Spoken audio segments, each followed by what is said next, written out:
of yourself. Utterly impossible. Yeah. That such a Unlikely. level of affection does not exist in this world.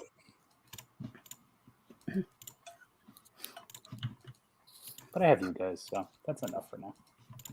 Yeah, I mean, we do tolerate you on a weekly basis. Bi-weekly Bi-weekly sometimes. Yeah, Yeah. depends, man. This whole life thing, it's really been getting in the way, and I don't approve. Life getting in the way of what? Podcast. Your life? Yes, of my life. Yeah. All of the podcasts he's had to miss and left us for alone for last 2 weeks ago. That was very awkward. It worked out okay. But First of all, that was a cooperative effort. It wasn't just me who left you alone. There That's were two true. other people Because who left someone you had an alone. emergency birthday party. Well, it's my mother. My mother has an emergency birthday party. I mean, what do you It's on the expect? calendar. Did I was you going to say, forget I'm how pretty long sure you by this been your point mother? everyone knows what day it is. I received no invitation till the night before. Now, that said, my phone technically received the invitation, but I don't check my texting until. So fact, you did. I don't. In fact, I By didn't all ever check my accounts. texting. Basically, my wife's brother, my uncle, had to call my wife to let us know that there was a birthday party. I knew it was my mom's birthday, but I called her the previous week and I said happy birthday. So I thought, Oh, so it's fine. So yeah, I don't know. I have an aunt that does this, right? Where she'll text you like 9 p.m. the night before and be like, hey, you're going to be at my place at 6 a.m. to move heavy things, right? And it's like, no, none of those things are happening, right? Like that was a no when I was like just an independent young person, let alone I've got 2 small children now, right? But if you legitimately got the text well in advance of the night before and you only saw it, that's a you thing. I literally don't check. I literally don't check text messages. That's funny. I did check the text message after my wife told me that people have been trying to get There was a contact with text me. message. Yeah, there's a text message. Like, oh, there is? Okay. You know, How's your phones car's do have extended this warranty doing? notification function that it'll make sound and vibrate and even blink at you when you have. Yeah, but I something to work, check. so I don't know. It seems like it doesn't seem like you can really work around it. I don't know. I work, right?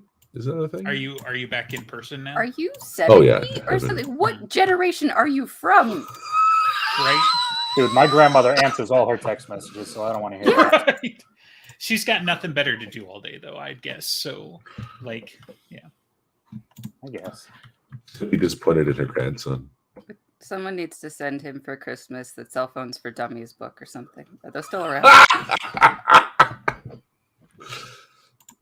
I had a flip phone. I'd send him the ages. PDF, but he wouldn't know how to open it. So. That's Exactly. He needs like magnifying glass. Like, here's a highlighter to take notes. You know what? Text him the PDF. I would print it Mail him out. and see what happens. I would print it out. Yeah. I do have a Kindle. I don't. Oh, ever thank God. use it, but I have a Kindle. Anyways, so today, We're supposed to be arguing about something else. We have a topic. Well, No, this is fine. It's a strong word, but This is good. yeah. I know you guys were so excited that we had to bump up the show by like what, an hour and a half? Is that what we're doing? an hour and a half. You mean a reasonable hour for those of us who live on the East Coast? Yes.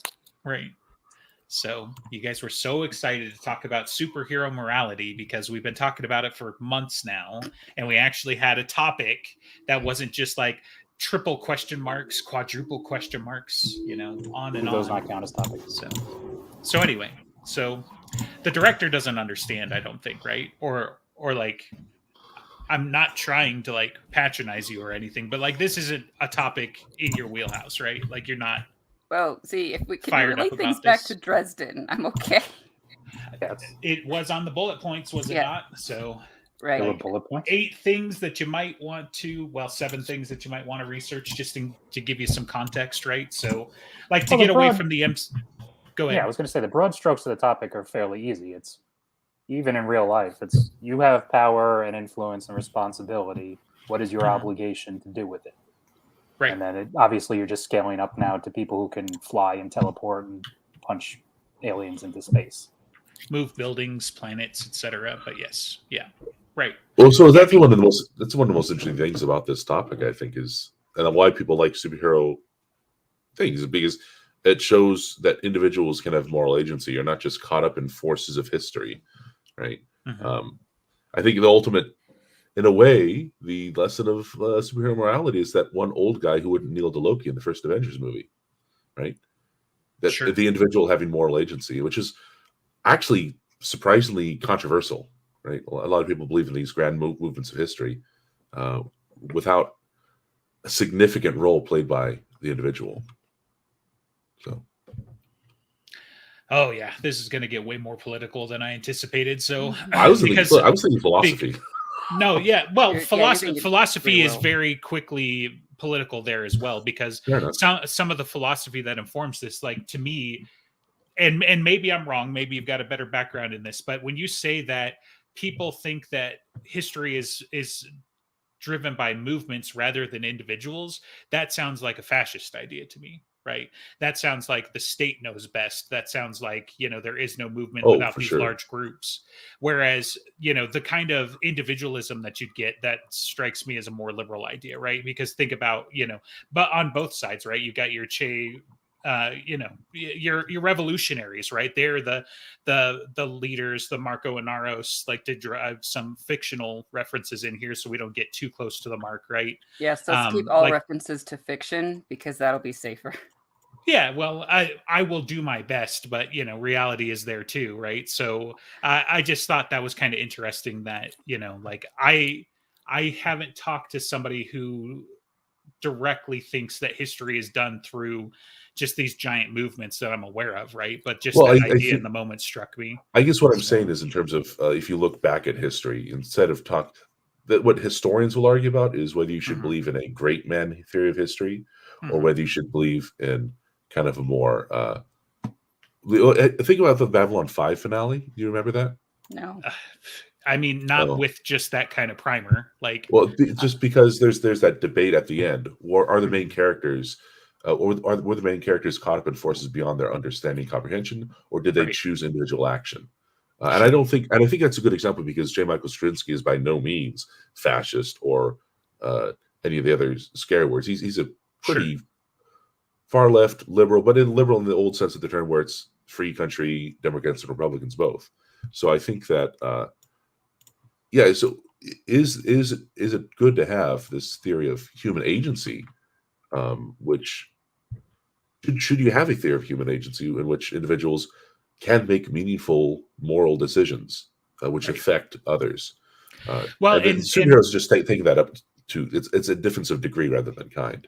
yeah, it's orders of magnitude, right? Is Exactly. definitely the way to put it. But yeah, I mean, taking a step back, like you've got to take into account the historical context of the situation. I feel like this is getting a little bit off of where we'll get some wheels to turn on this topic, but just the idea that, like, if you take certain revolutionaries, if you take certain monolithic figures out of history and dump them in another section of history, are they going to have the same impact, or are they basically going to be screaming into the night, right? Like if you Right. if you take for whatever reason my brain won't unhitch this, but if you take Hitler and drop him into the 12th century or whatever, are we going to have the Nazi movement crop up, or is he is he a model of his time, or is he this monolithic creature that shifted events and that Right. sort of thing? And I think it's a little bit of both, right? Like, Right. certainly, it's like a car, right? You can't get anywhere without the road,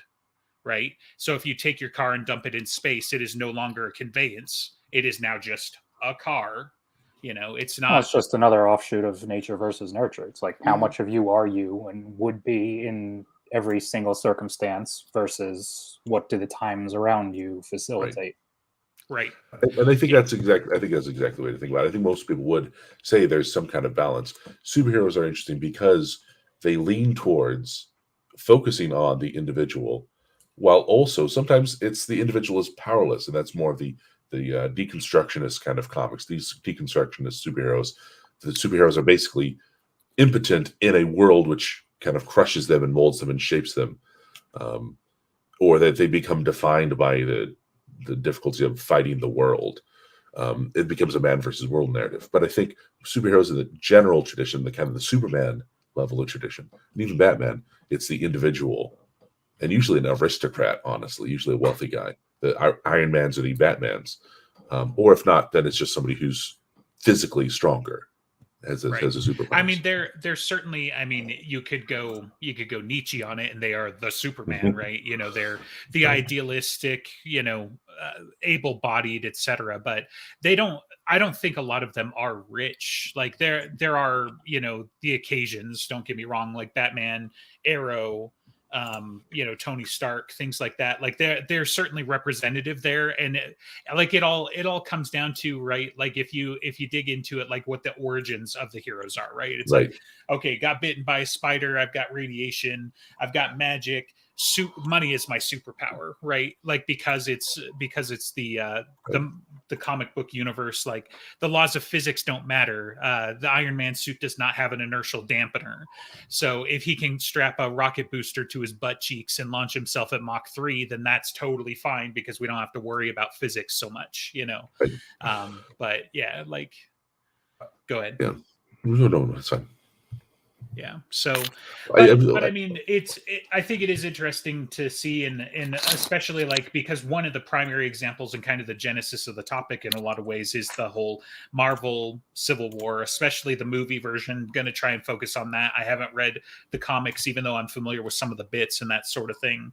But for commonality there, you know, because like one of the themes that comes back is like, in a way, Tony Stark is responsible for a lot of the big problems that they had, right? That's the narrative they try to spin, or at least a couple of characters try to spin, to the point where it's like, you know, he's almost even responsible for Thanos, which I think is a farce, right? You know, so it's just like you get these things where it's like, okay, I'm not going to deny he is responsible for some things. You could say he's responsible for like the entirety of Spider-Man Far From Home, right? He fires a bunch of people, he cheesed off a bunch of artists, they decided to co-opt his technology and create a superhero / supervillain, right, in Mysterio. That is almost entirely Tony Stark, right? You know, that's a chicken and the egg thing we can agree on there.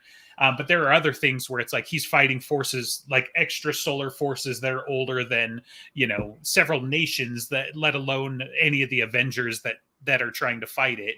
And it's like, okay, well, let's blame him for that shit, you know. And it's that kind of idea that like you get comments from Thor, for example, where it's like, you know, you've shown the universe that you're ready for a higher state of war, you know, which is, it's a nerdy kind of interesting topic, like we talk about in Dresden Files as well. Like Dresden levels up each book, right? You know, so some of that has to happen. You can't just be, you know, fighting robbers and muggers all day every day. That's not necessarily exciting, you know, to drive a narrative. But what's interesting is that the classical foundation of the superhero is actually, so if we're making a Dresden connection, it actually has more in common with Marcone than with Harry, because at least with the oldest kind of superhero is Zorro, which I think Batman has a very clear connection to that. It is the wealthy aristocrat who has responsibility for his territory and responsibility for protecting them. And in a way, perhaps moral agency of the individual is lost. The change with Superman and or the underdog kind of sort, and the Spider-Man, really, the Spider-Man more of the underdog than Superman for sure, is that it becomes the kind of the poor kid from Queens. Is he from the Queens or Bronx? Queens. Huh? Queens. He's from Well, Queens. New York. The poor kid from Queens, right, is the guy who's instrumental in helping save the world. But although the Avengers kind of, I mean, it ends up being Tony Stark and like a literal almost post-human Captain America who helped save the world and all those people. But because he wielded the hammer, he's transhuman now. Is that well? is Because he that got your take? injected. Because he got injected. Injected with super because serum. Captain America, yeah, in general. Okay. Yeah. Okay, sure. I was going to rib you about your, you know, well, it really does just come down to those two guys that had an argument in that one movie, right? So it had to be them at the end. So they're the movers. They're the movers and shakers. yeah. But I think, if you look at the Or rest Thor. of the Avengers, they're all clearly super empowered in some way, and the least empowered is what you have Hawkeye, and you have Iron Man, Widow, and then Black Widow dies, and that's kind of her contribution, right? like, so so to me, just to drill in on that a little bit in the whole Captain America thing, right? The thing that makes Captain America special, despite what Tony Stark says in that argument, for example, is not the super serum, right? The super serum gave him the means, but that's Sure. not what made him special. That's not necessarily the source of his, morality, his power, really, at the end of the day, or anything like that, right? And it's the same thing with Black Widow. Yes, Black Widow, she got trained to be an assassin. She broke out of it. None of these things aren't something you couldn't see, it there's nothing unique about that, right? In the same sense that like even Captain America is somewhat unique there. But like that doesn't necessarily negate the fact that they're superheroes, quote unquote, right? That they have agency, and how they apply their agency is the more important part, right? And I think that was one of the more interesting things that they did with the Iron Man story as it progressed through the MCU, is he relied less and less on his armor. To the point where it's like Iron Man 3, like while the climax basically is his suits come save the day, he's hardly ever in the suit, despite the fact that it's called Iron Man, right? You have those sorts of things. I feel like you're getting a mirror of that with Fat Thor, basically, right? Is that, Thor is depressed and he lost, and he's never lost, let alone on the scale of which Thanos made him lose, right? And that he made a tactical error in the moment, so that you could easily argue that the fate of the entire universe came down to that one strike, and he fucked it up, right? So obviously the depression, all of that stuff that follows was very interesting, right? But it doesn't stop making him a hero just because he spends the next 5 years boozing and yelling at kids on Xbox, right? Like, so it's like these interesting things. It's like Thor would, like a fat Thor, if you went back 20 or 30 years, you wouldn't necessarily be like, oh yeah, that's my superhero right there.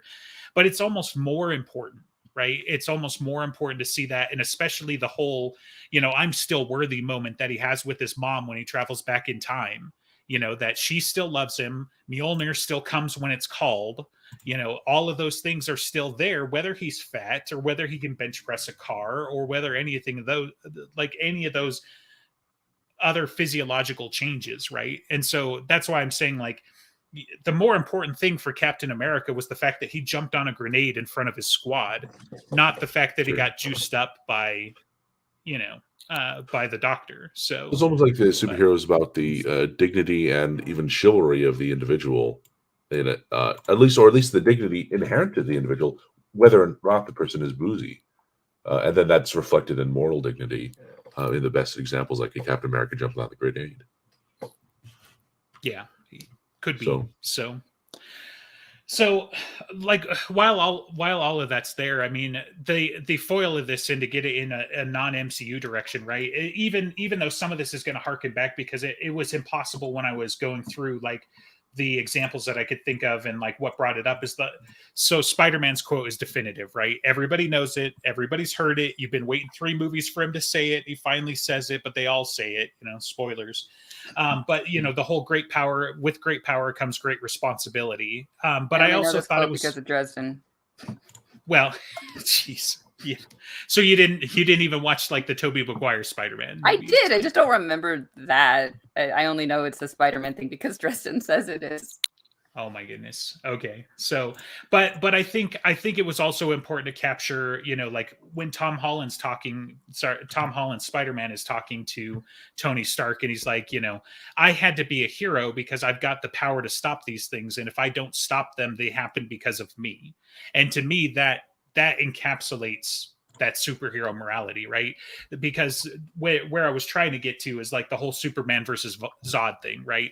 Totally a joke how it was handled in Zack Snyder's Man of Steel, in my opinion, right? The dude, basically, his fists are nuclear weapons. They flatten half of Metropolis in the intervening fight. Could have easily had this fight elsewhere, on a different planet, in the desert, 100 other ways we could have handled it, right? But that's not as cool, I guess.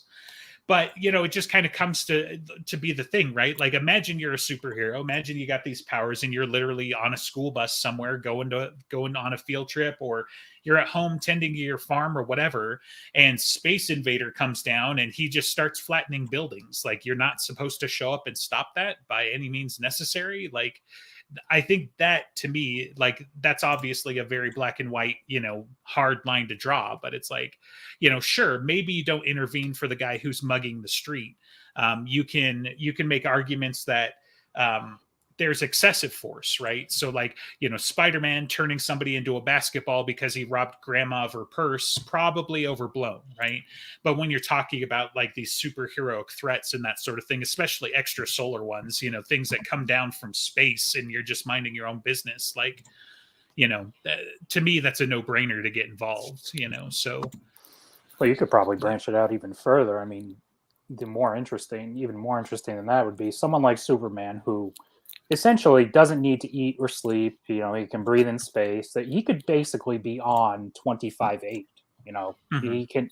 He could literally never stop helping people and would be no worse for it. I suppose you could argue the big argument you could make would be like mental and emotional health. Mhm. But at the point where you're Superman, if you've committed to this life, you're going to be the guy who goes around the world helping where you can, when you can. While the scale is different between saving trapped miners from an earthquake that the equipment can't get to versus, a guy who's being stuck up in an alley, you do actually, in that rare instance, have the power to do both. And if you're Right. not doing both, how much of that is actually a moral failing on you when you have the power to do it and you're simply not, because you are leading that normal life? Are you entitled to that normal life? Or should you really just be sacrificing 24/7 because you can? I think you would really enjoy Kurt Busiek's Astro City. Literally, the first issue uh, falls on this character he invented called Samaritan, who's basically a version of Superman. And it gets into exactly these questions. I think there's a lot to be said for that question, and I think there are superhero things which deal with that question very seriously. Um, so that's a great point, is what I'm Well, because saying. it's a story you can sort of only get to when you're on the Superman level, because guys like Batman and Stark, I mean, obviously Yeah, Spider-Man, because he's got nothing most of the time. I mean, you could write him like they did in Iron Man, or where he's a little more well off with Tony Stark as a mentor. But even guys with the means like Stark and Batman, they're still just dudes. They have to eat, they have to sleep, they have to do these. They have to put in the work, so to speak. Mhm. Um, right. Superman, by dint of his alien physiology, and the fact that he's on this planet, can just be him all the time. He Right. doesn't need to pursue a social life. He doesn't. I mean, again, that's more of a mental health thing, but Right. realistically speaking, he could just be a well-adjusted person who does this all the time, in theory. Sure. Yeah, and I mean, I think that's where you see, the last 20 years or so, people pull 30 years. I'm old now, but you see people pull back from the fact that Superman is basically this robot of justice, right? Those don't allow for very interesting stories in a lot of cases, right? Like, why Batman versus Superman? So that fight should last about 35 seconds, right? Because he's faster than a speeding bullet. He can jump over a building in a single bound. Like, there's very little things he couldn't do just with that power set by, like, just the incidental skills that would come with it, right? Like, stealth missions, strength missions, the fact that he's got laser vision and cold breath and just all of these things, right? So you definitely get a more humanistic approach with him, not to mention the fact that, like, while he's bulletproof and unstoppable and all of these things, he does have human emotions like empathy, right? So that's where you get the whole, like, okay, well, we can't hurt you, but we can hurt Lois, or we can hurt these kids, or whatever the case may be, to draw him out and then to make him vulnerable with whichever flavor of kryptonite we're using today. So you've got all of those sorts of different things, but yeah, like, I mean, in a way, Superman, especially turned all the way up to 11, is kind of like what they wanted Ultron to be for the Marvel universe, right? Where basically Ultron was supposed to be the suit around the world. He was a robot. He doesn't need to eat, sleep, drink. He doesn't make mistakes. He doesn't miss any of those things, right? And you know, it took him all of about 5 minutes of being on the internet to decide that humanity has to go. He was probably watching our podcast, but Right. These people but yeah, are so stupid and worthless and need to be eradicated. That's the podcasters. I don't disagree, but at the same time, you know, self-preservation and all that. Well, right? it's also You the know? easy thing. You know, AI is that's a very easy door for that story. It's you know, the Right. corrupted protocols. The no, I'm actually helping you by hurting you. The you Right. can't be trusted with your own survival mentality. Right. Well, yeah, because iRobot does the same thing, right? You know, like, sorry to invoke the Will Smith version here, but you know, basically it was That's like, one of his better movies. you know, you're taking the hard logic to the extreme, and you know, basically like I'm gonna save you by basically like locking you into cocoons. I mean, iRobot could have been like a prequel to the Matrix, because the Matrix does something like that there too. Like, they didn't have those protocols. That's never hinted at in any of the expanded universe stuff that I've seen, but at the same time they basically just lock humanity up in these nice safe little cocoons and use them for energy, right? You know, they're not technically hurting anybody, but they're not free to move about and do their own stuff. So, but Well, I think I would go with the take on Superman, where that kind of story makes sense because of the Captain America style humanity of even Superman. Yeah, sure, he's technically a space alien, but he's really a farm boy from Kansas. And that approach to that you mentioned the humanistic take on Superman, and I think that's where the kind of more psychological, attempting to be sophisticated storytellings of Superman, which keep the upbeat, positive, can-do attitude without making him kind of the suffering, exhausted Christ figure. I think that's what makes Superman attractive. Is there is that hopefulness to Superman. Batman obviously went in a different direction. Well, yeah, I mean, and it all depends, right? Like those are all valid stories, and kind of like, you know, what I've argued with you about in the past with other things is like, those are all fine and those are all good stories, but those aren't Superman's story. Those aren't this story. You know, you can have Homelander, right, from The Boys, is absolutely Superman with the dark side. So if you want to see what Superman with his dark side looks like, go watch The Boys. If you want to see what Superman in his dark side looks like, go watch Invincible. Those stories are out there, and those are great stories, and those are absolutely worth exploring as well at times. You know, if you want to go down that darker path. But to me, you know, Superman is always going to be about that truth, justice, and the American way type style, right? And that's kind of boring sometimes, right? Like he always wins. He's never actually in danger, you know. Like it's the joke that I have, you know, like one of several I have with the wife, when it's like you're watching like, you know, Jack Reacher, or you're watching like Captain Kirk's Star Trek or something, and then he's in danger. He's not in danger, kids. Like, at no point is he actually going to bite the bullet. And if he does bite the bullet, they're going to bring him back through some shenanigans, right? Like, you know, so you've got those sorts of things, and some people find those stories boring, but I think how they apply their power and you know, in Superman's case, it all comes down to a mental game. You know, he could absolutely punch the lungs out of Batman, but he wouldn't be Superman anymore if he did that. Right. You know, like, there's a great line in the animated Justice League cartoon from the DCAU, right, where he finally goes up against somebody who can take a beating, and it's this great speech about this world made of cardboard or something. Yeah, like I think it is. He's going to go Dark Side. Yeah, sorry, you're right. You're right. Apocalypse is the planet, but, right? And he, I'm living in a world made of cardboard, but finally I'm up against somebody good. Because I think an element that's underappreciated. Such a great scene, though. But that element of Superman that was underdeveloped until that point. Unfortunately, I felt was right. That Superman does hold back because with almost a Batman style motivation, he doesn't want to hurt his. He doesn't want to hurt his villains. He just wants to stop them. And Batman even takes it as far as he wants to help them. He wants to heal them. He wants to provide for them so that they don't have these compulsions to do crime or whatever. Batman, the best thing that ever happened to the Batman character was the kind of take where he would support Dr. Freeze's frozen wife, right? And Nora Freeze. That's the kind of character Batman should be, and honestly, Dr. Freeze should be. That wasn't until again the 1990s. So again, where I think we're seeing superhero morality is an issue of agency in the private life and the public life. Right. For Batman, it really never stops. And Well, his is a little more of a facilitation of the facade, right? Like he plays at being the playboy, even though underneath he's really deep down not, because it throws off the scent and it allows him a different kind of access to help him in that world. I think if it didn't allow him a different kind of access, he might just become a recluse.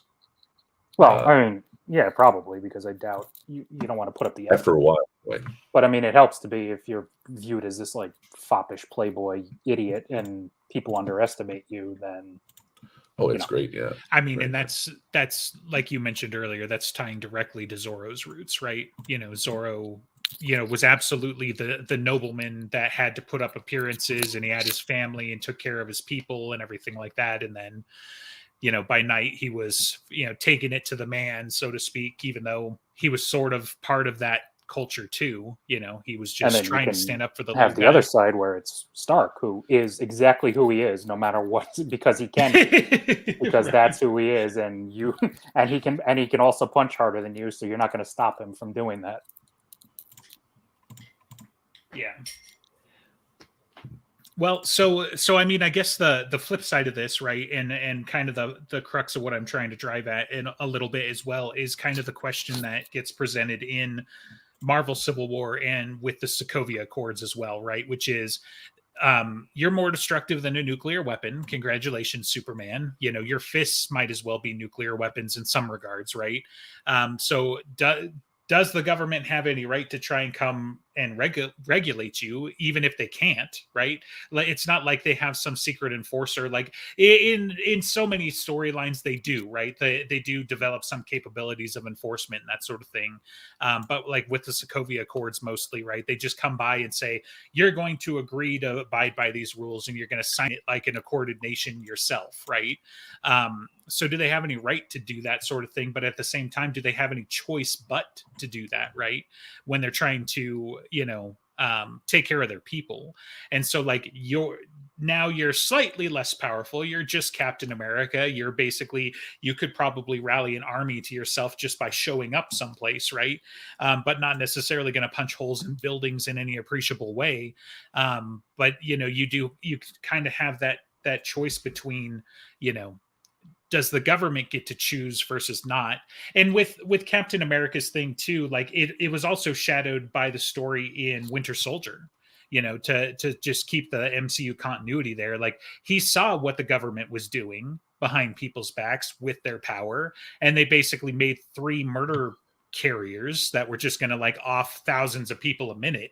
And he's like, yeah, I'm not signing on to that. So I guess I retire, like that, those are your choices, so it's just, it's one of those tough things, because it's like, obviously the superheroes, any harm that they do is collateral damage, which can be a problem too, right?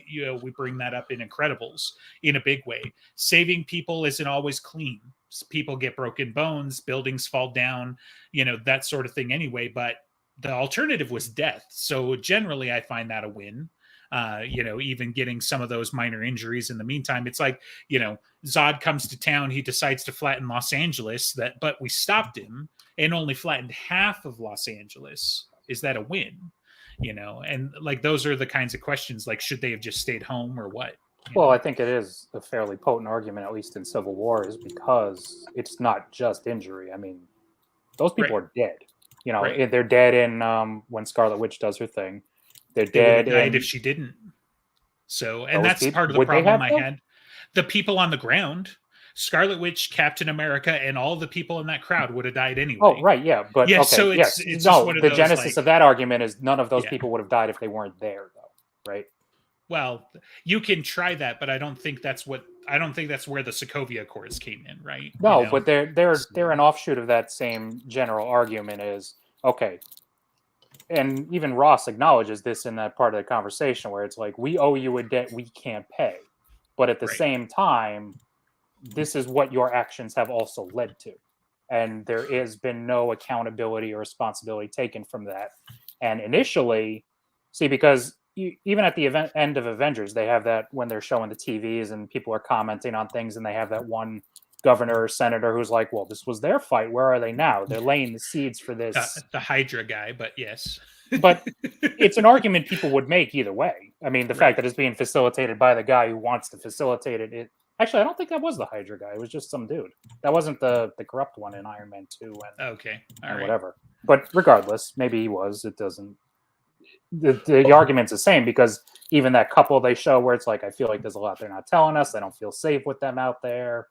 You know, these are things that would be ginned up naturally by people. It's the same argument that always comes up with X-Men is like this. There's always a mutant registration type of storyline where it's like, okay, you're basically a walking, you can walk into the White House and stab the president at any time. We should probably know about you and what you're doing. But at the same time, you're theoretically a law-abiding citizen. How much more right do we have to know about you than anybody else, even though you can do a lot more than anybody else?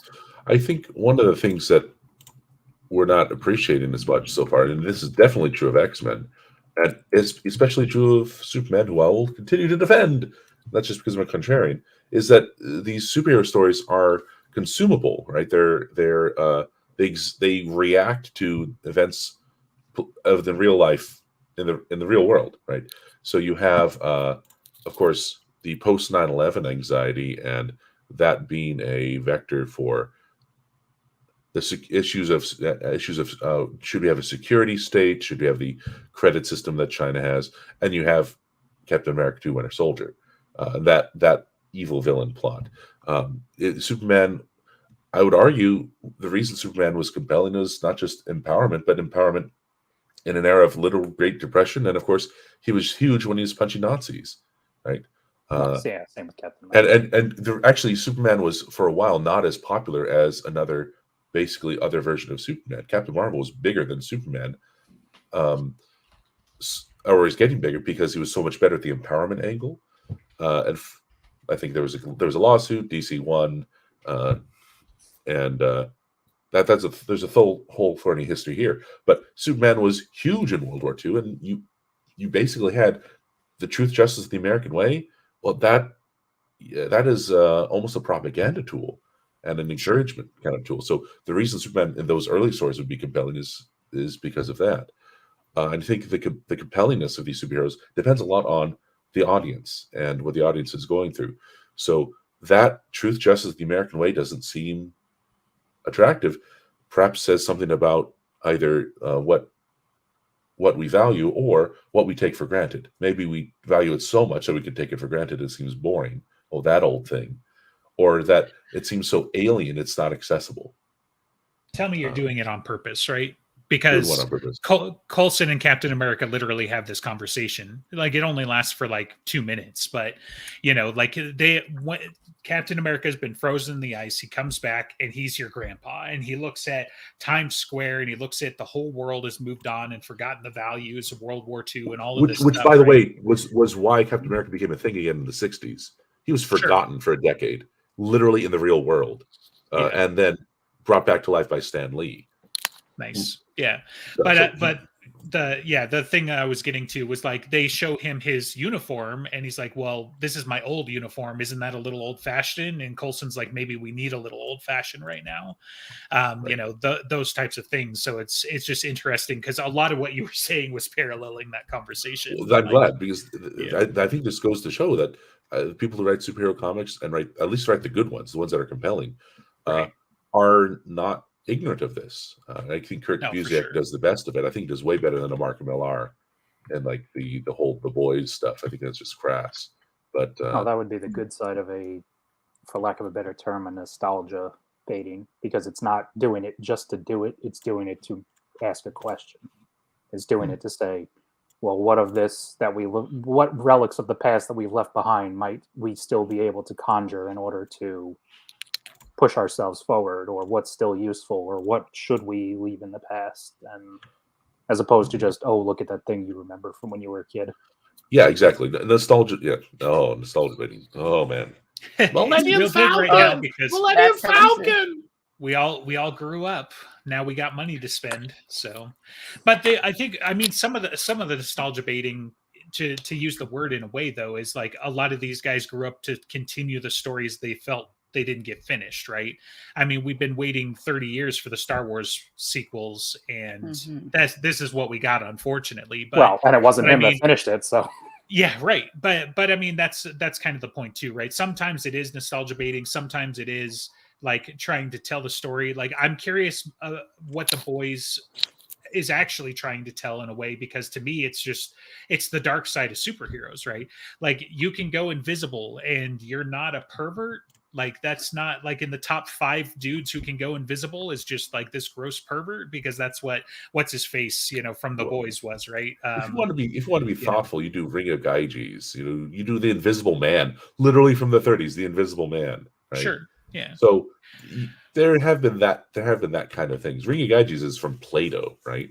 So I think those questions exist, but The Boys is doing it in sort of like more for the Purian interest. Like, what if Superman were a rapist? Because he totally could be, Like, it's level. I think the point of Homelander is that he is ultimately powerful like Superman. He would do literally whatever the fuck that he wanted, right?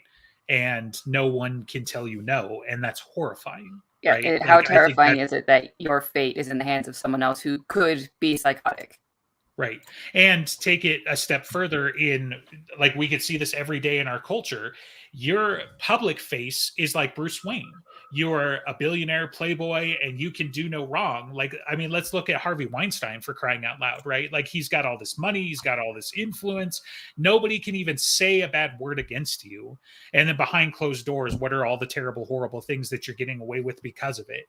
And like, Homelander just takes that up an order of magnitude because he can turn you inside out. Well, if the philosophical analysis would be more like he's like the Uberman. She's totally beyond morality, man. But it's not. Yeah, no, I don't ascribe to that. Yeah, well, the will to power of a sociopath. Right. So there's a lot more thoughtful, less purient ways to do that sort of thing. It's really for shock value and titillation. That's Mark Millar's whole thing. Well, some of it is, I think if you want to call it a problem, The Boys is very cynical, which I'm okay with because I'm a cynical person. I am of the opinion that a lot of people who are given, if they were given these kinds of powers, would turn out to be pretty shitty people. I would be a little more interested in how shitty were they prior to this, and did the powers make them that way? Were these kinds of things because everyone in the back of their mind is like, well, what could I do if I could turn invisible? And when you're 15, your mindset's different than when you're 20, than when you're 30. Some people don't grow out of it. Some people do. But let's say it's percolating back there, and it's the kind of thing you would never even think about, but for a passing dream thought, because superpowers don't exist. What does that matter? And then you get them. What does that do to you? Do you use your powers for good? Do you use them for evil? Do you try to use them for good and you get tempted to evil? Are you somewhere in between doing nothing and you're just like fucking with people? Well, then I guess we can talk about the experience of good and evil. Do we really experience these choices as abstract? I think we experience them in a very particular way. We see things and we react to them. We live our lives and there are moral choices we encounter. And it's never this abstract, should I be a good person? It's, should I eat that donut? Should I? Well, yeah, we can. It's a little bit post hoc in that we ascribe the morality after the fact, even though we know it's there happening in the moment, because it's kind of like the instantaneous reaction, and then we examine it later. It's like, well, why did I do that? What does that mean? Even though innately in us we have the feeling of what. Right, we have the innate feeling of right and wrong as a knee-jerk reaction, but it's not. It's often an unconscious thing, and then even if it's only like 30 seconds later, you're like, why did I do that? Oh yeah, that's why I did that. Right. Post justifications and stuff. So to close your loop real quick on the Homelander thing, by the way, I haven't watched like a tremendous amount of season 2 and on, but in their case, I think they're modified, for lack of a better word, from birth. So a lot of them feel like, and the narrative spun is that they're born with these powers, right? And that they're discovered later, kind of like what it is. But spoiler alert for The Boys, if you give a crap, it's a drug There's a company Right. behind it. Yeah, I know that So much. yeah, so they're basically giving them injections and shit like that, and only a few of them figure it out much later in life, even. But yeah, so like Homelander's case, like since he was a baby, right? So it's very easy to see that sociopathic tendency develop and that sort of thing. And I think that's a big part of it too. Is like, Homelander is Superman but a sociopath, and you kind of I mean, you can make the arguments and ask the questions like, do you transcend morality and blah blah blah and all that other shit like that. I've heard that sort of thing with superheroes before. Anyway, we've argued that thing with the Fae, right? With Dresden Files, is that they're not moral creatures because they're more like a natural phenomena, right? At the same time, but you can anthropomorphize that at worst, and at best, I mean, they're still human, raised with human values. Like, I don't know what, like that whole transcendent morality thing always seems like it's used to justify terrible, shitty things, right? It's like, well, it's not technically a war crime. It's not technically genocide because they're aliens. So who cares? Well, they're still, you treat your dog with respect. He's not a human being, right? Like you've got your pets and that sort of thing, which even having pets could be, you could make an argument there. But if you kick your dog, you're a shitty person, regardless of if human morality applies to them or not, right? So it's just like, you can't just use that as a justification to be like, well, I'm a superior being, therefore I could be a dick and murder and rape and do whatever I want because that doesn't apply to me. Okay, well, I don't think that's the case. And, the story goes from there. We could get judgmental or, well, part of it is, I mean, whatever, we can only look at it you know. through our human squishy brain lens, So Sure. everything is through, if we met an alien species that came from billions and billions of light years away, and part of their culture was just to, I don't know, like, actually rape each other, and that was fine with them, we would never be able to comprehend that. Right. That's about as close to Lovecraftian with still being able to describe it as we would possibly. It would just be that incomprehensible to us and our morality and the way we understand things to work, that it would just be like, I don't know what the fuck to do with you. If you really want to wrap your brain around something, like when I mean this, I don't mean wrap it around a concept. I mean wrap it around a tree at 80 miles an hour. It's the Creatures of the Warp from 40K, right? Go watch Event Horizon, right? Like that's what those guys do to say hello. That's what they do for fun. Like you do get those kinds of weird things, but at the same time, like, yes, I guess I'm a human, so I'm going to judge everything through my human lens, and I'm okay with that, right? Like, well, I mean, it's all you got at the end of the day, more or less, as far out as open as you can be and try and stretch it. There's always going to be a point you're not going to be able to pass because you can't. You are physically and mentally incapable of doing it. And that's one of the problems with certain takes on kind of this absolute, certain takes on any kind of real moral relativism is there's a certain point where even the individual espousing the theory, when he stops to think about it, stops acting like he believes it. There's a certain basic amount of that's just wrong that I think is baked into all of us, and that's what philosophers have called the natural law. The idea of we should have some kind of, there should be some sense of self-preservation, some sense of preserving the species, and some basic responsibility to others around us. So those are just inviolable principles, I think, that are just an issue of conscience, not a matter of even religious morality. No, and it makes sense. I mean, we probably wouldn't have gotten that far without it, because Right. if we didn't have whatever the cause community, and there's no way in hell we would have just been, right. Even as tribal as we are, if we didn't have that as a base minimum, it would this whole thing wouldn't have worked out. Those We things wouldn't are be how here we talking function, about how we've always superheroes. functioned for being primates. Primates are social creatures. We need to be able to have this thought of you help the person next to you because you need it back. Like that's kind of the basis of everything. Yeah, too. even if there's just this exchange rate where it's purely pragmatic, but it's still there. Mm-hmm. Which is one of the fascinating things about superhero stories. Then there's always the inherently social dimension. It's never the isolationist, and that's part of the function of the genre. But there are people who will argue that no, humans are not social. We're just capable of being social. We could be all on our own. But superhero stories are inherently about responsibility we have for each other, whether from power differential or whatever you want to call it. So yeah, no, there's an inherently social dimension to superhero stories. I think it's a great insight. There's an inherently social dimension to almost any story. I mean, one of the greatest punishments we can give to criminals is putting them in isolation, and they go crazy. It's literally inhumane. Yes, right. See, I actually think superhero stories tend to lend themselves a little bit more to the isolationist side, actually. It's not that they don't team up, and it's not that they don't do whatever, but generally speaking, it comes down to one guy or one girl in a room, making the choice that's either going to save the world or destroy it, in a very broad sense. But it's all this responsibility is kind of foisted on one person's shoulders because only they can make these choices because only they have that power. And the social aspect is where that comes to be pit in against, either in cooperation with other heroes like themselves or in battle against a villain or against an ideal of the world or something. I think, generally speaking, superheroes actually are a lot more isolationist, and that's where a lot of the baseline story comes from, because you're talking about impossibilities that only these people can do, and only they can handle it.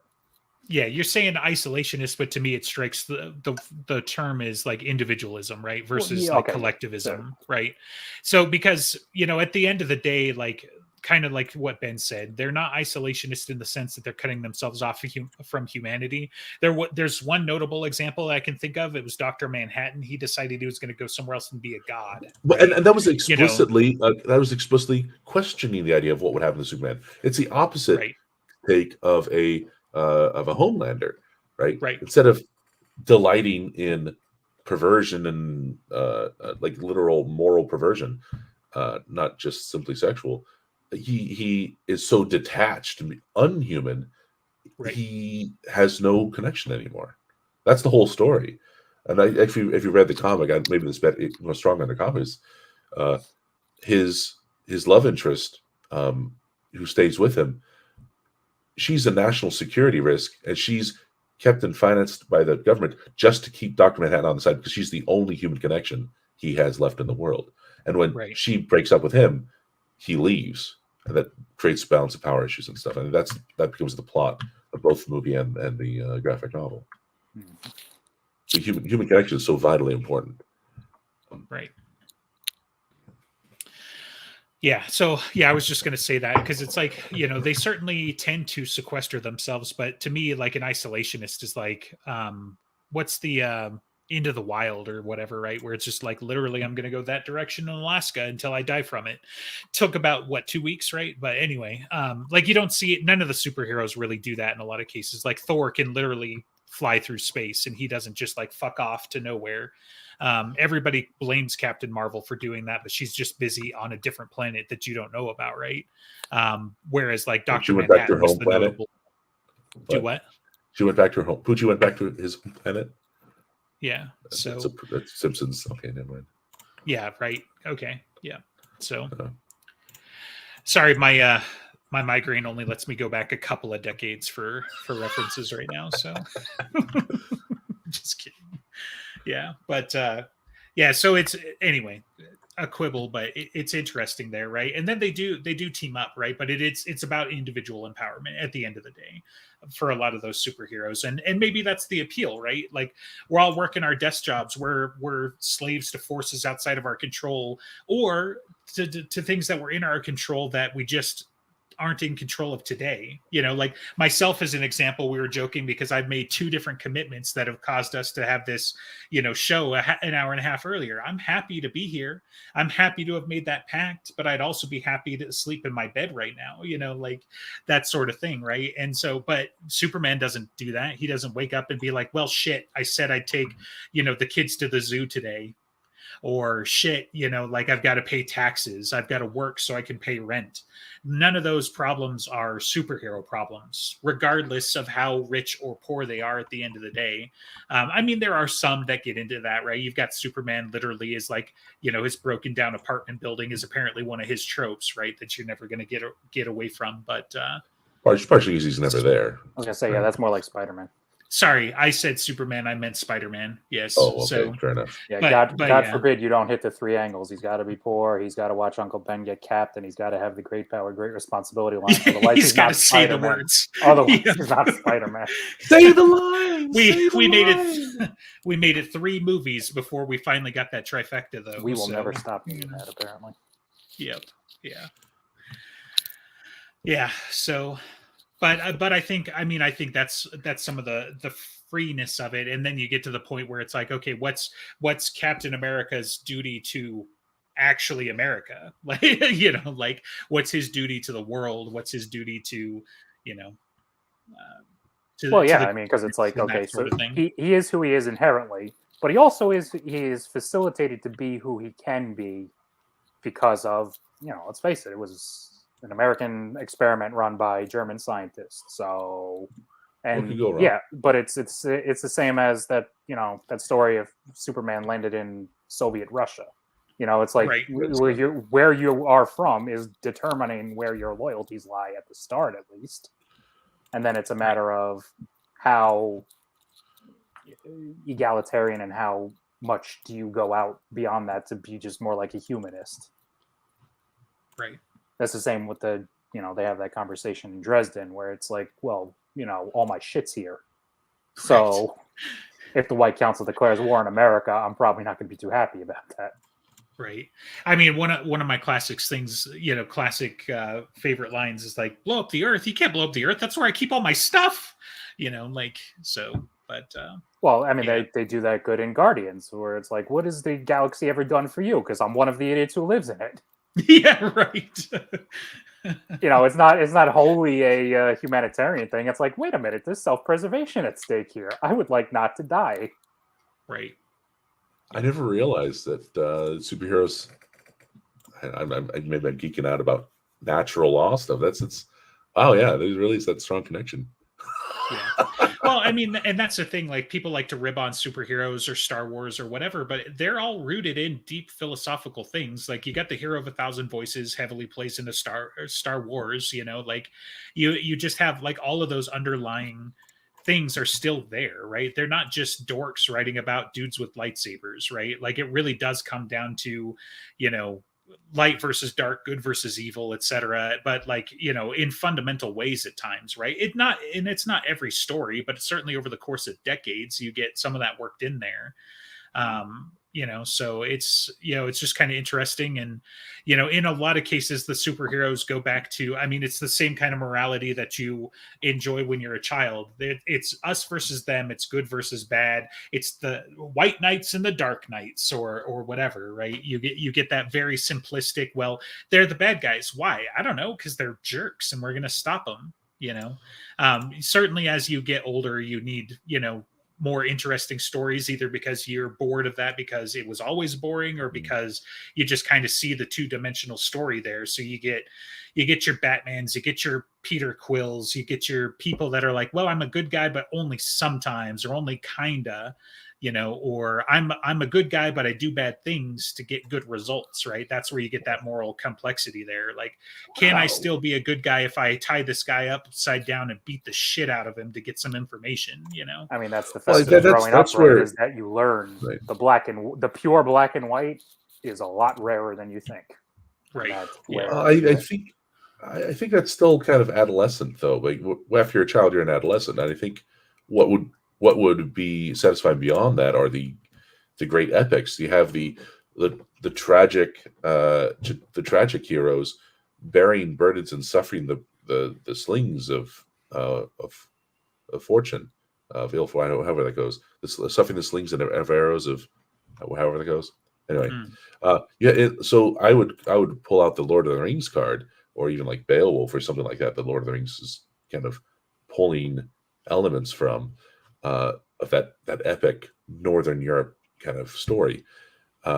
You have personal tragedy, you have sacrifices, you have not everything is restored to the beginning. It's not a melodrama. Melodrama is always cyclical. It's always involves a restoration of the status quo at the very end. It's always a TV show that's very episodic. Whereas with the great stories, you end in a different place than you began. It's not the journey home. It's it's things have changed, which is why in the Lord of the Rings you have the scouring of the Shire, or Frodo is permanently mauled emotionally, physically, psychically, and he has to literally leave the world. Even though he won, it's the wrong kind of victory. And this, so you have more sophisticated treatments of good and evil, rather than just ending it in personal character conflict. Well, it's I think the greater it'd be even victory higher. versus the personal victory. I mean, it's like you saved the world, but at what cost to yourself? And then how much more lauded are you as a hero because look what you did, and at great cost to yourself. Yeah, it's interesting for all the songs. For all the songs in the Lord of the Rings books and the Tolkien books, I don't remember one talking about the success. Is there one in the books?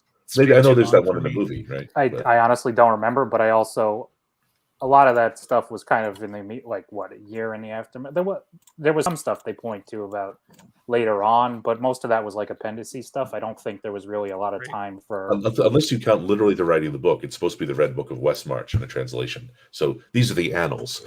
So I suppose you are reading the praise and laud of them, but it's the praise and laud of them as in their tragedy as well as in their joy. well, it's also written by the people who went through it versus, it's not like the guy who follows the Witcher around and makes songs about him. It's these people writing down, it's Frodo writing down what happened to him. He's going to have a little bit less of a necessarily boastful and heroic and look what we did, hurrah, when he's feeling the weight of it, I would think. I don't. Again, it's been a very long time. There we go. We'll deconstruct that in the near future. I got to reread the books. It's definitely been since I was a teen. So yeah, it's been since high school for me. Yeah. Why are you laughing, director? I still haven't read them. Because she's never read them. Oh my god! Oh what? No! Don't you remember we were going to get her? She got the nice Stop copies, or we were going to funding- get her I do the have nice the nice copies, and she copies. never read them. Stop Like funding the Sanderson. big Read the red damn one? books. I haven't funded Sanderson anything. There we yet. go. Well, why not? It's definitely a lot Is less. he one of your dudes?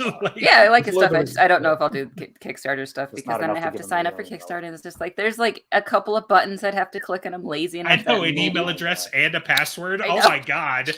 Hey, What century passwords is are it? hard. Not if you've got Bitwarden.